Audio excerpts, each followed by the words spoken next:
Welcome to e-Educational Dispensary. Press the bell icon to never miss any updates.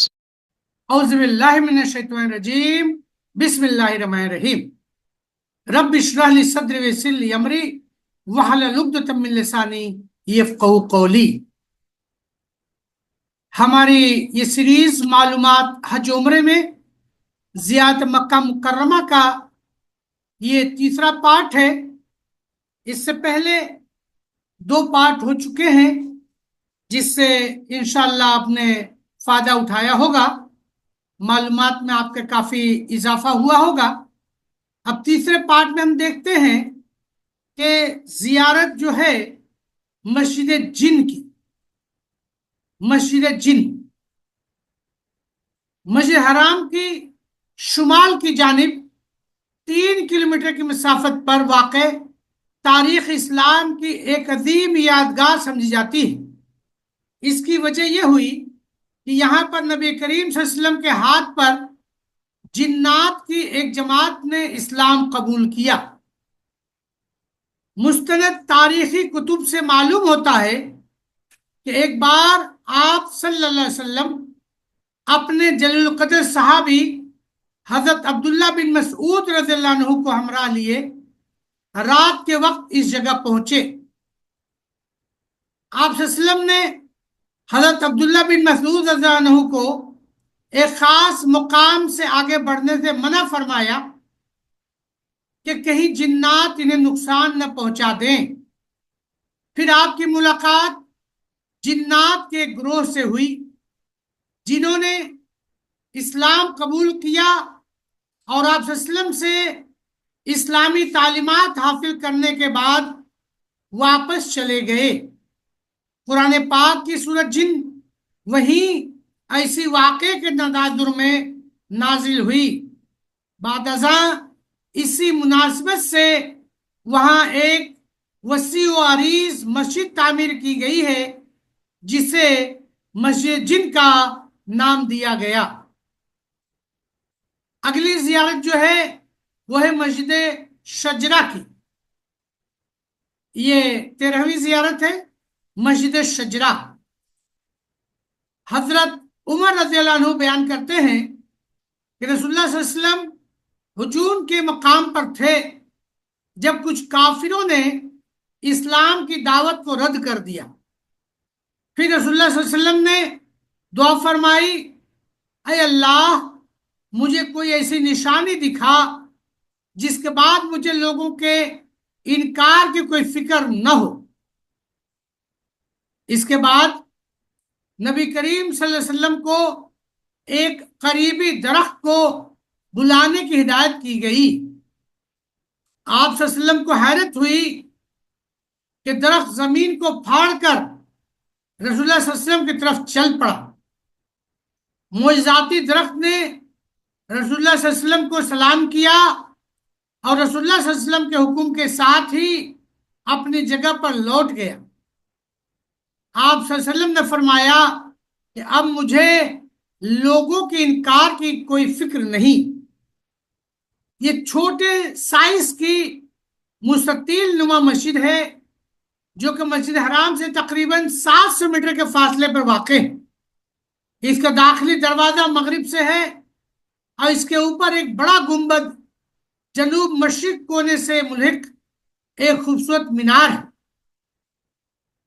اگلی زیارت ہے جنت المالا کی جو کہ مکہ مکرمہ کا ایک قدیمی قبرستان ہے۔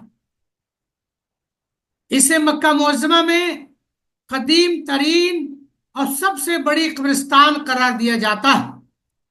یہ قبرستان مسجد الحرام سے تقریباً 2 کلومیٹر کے فاصلے پر ہجون مقام پہاڑ کے دامن میں واقع ہے۔ حضور نبی کریم صلی اللہ علیہ وسلم کے جد امجد حضرت قصی بن کلاب رضی اللہ عنہ کا جب وصال ہوا تو سب سے پہلے آپ کی تدفین اسی مقام پر ہوئی اور بعد ازاں لوگوں نے اپنے مردوں کو یہی دفنانا شروع کر دیا اور یہ جگہ باقاعدہ قبرستان بن گئی۔ جنت المالا کے متعلق آپ صلی اللہ علیہ وسلم نے فرمایا کہ یہ کیا ہی اچھا قبرستان ہے. مسند احمد. ایک بار ہجون کے راستے پر کھڑے ہو کر آپ صلی اللہ علیہ وسلم نے ارشاد فرمایا اس جگہ سے 70,000 ایسے لوگ اٹھائے جائیں گے جو بغیر حساب کے جنت میں جائیں گے، اور ان میں سے ہر ایک 70,000 کی شفاعت کریں گے. ان کے اولین و آخرین کے چہرے 14ویں کے چاند کی طرح ہوں گے.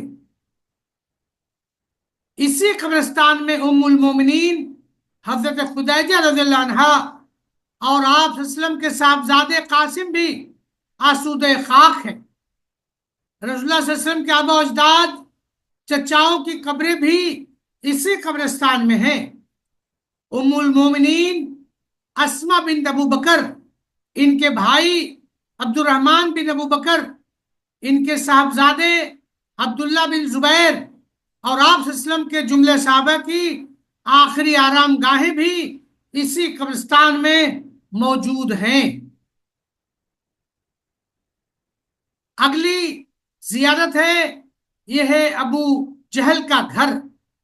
آپ کے سامنے جو تصویر دکھ رہی ہے یہ ابو جہل کا گھر ہے اور یہ اس کا اندرونی حصہ ہے. ابو جہل کے گھر کے اندرونی تصویر آپ کے سامنے ہے. عمرو بن حشام بن مغیرہ مکے کا ایک قریب قریشی سردار تھا جس کا اصل نام تو عمرو بن حشام تھا، لیکن ابو الحکم کنیت سے مشہور تھا جس کا معنی ہے علم و حکمت کا بادشاہ. ابو الحکم ایک شاعر، مقرر، خانہ کعبہ کا متولی تھا، مگر جب حضور صلی اللہ علیہ وسلم کے مقابلے میں آیا تو آپ صلی اللہ علیہ وسلم نے اسے ابو جہل کا لقب دیا. یہ آپ صلی اللہ علیہ وسلم اور اسلام کا بہت بڑا دشمن تھا. مکہ میں آپ صلی اللہ علیہ وسلم اور صحابہ کرام نے اس کے ہاتھوں سخت اذیتیں جھیلی.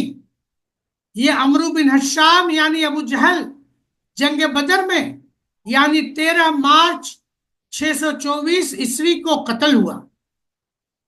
موجودہ وقت میں سعودی حکومت نے اس کے گھر کی جگہ پر ایک بڑا سا حمام یعنی بیت الخلا بنوا دیا ہے. اگر آپ حرم شریف کے مروہ گیٹ سے باہر نکلتے ہیں تو آپ کے سامنے ہی چند قدموں پر یہ بیت الخلا مل جائے گا جو کہ ابو جہل کا گھر ہوا کرتا تھا. اگلی زیارت ہے آپ صلی اللہ علیہ وسلم کی پیدائش کا مقام.